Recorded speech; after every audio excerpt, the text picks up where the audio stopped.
My name is granger-bell, and for my project, I'm doing the left lateral decubitus abdomen.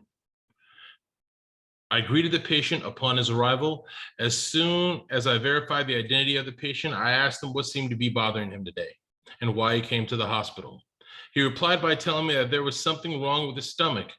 I contacted the primary physician via email and confirmed that the radiography requested was a left decubitus abdomen. The IR size for this examination is going to be 14 by 17 with a grid.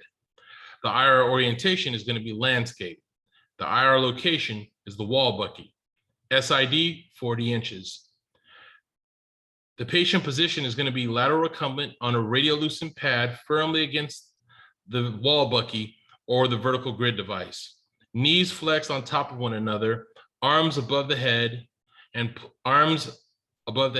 and lungs with full inspiration. Parts position.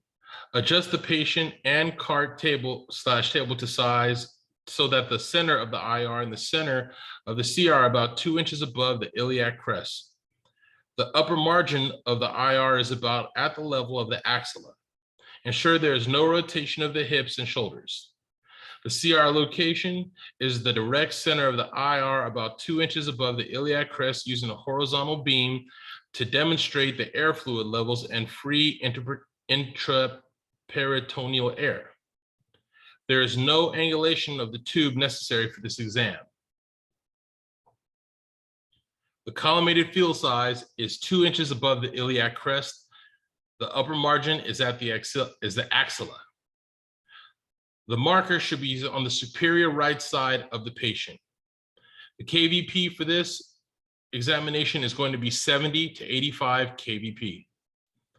Instructions for the patient is to breathing instructions so that the breathing instructions for the patient were given to the patient before the exposure for him to fully expiration of his breath at the time of exposure. The anatomy demonstrated was air-filled stomach and loops of bowel air fluid, if present, and a bilateral diaphragm. The items in profile are the iliac wing, spinal column, kidneys, diaphragm, and liver, lungs, and heart. Partially lungs and heart.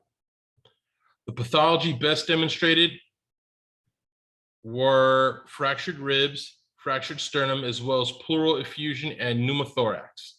The end.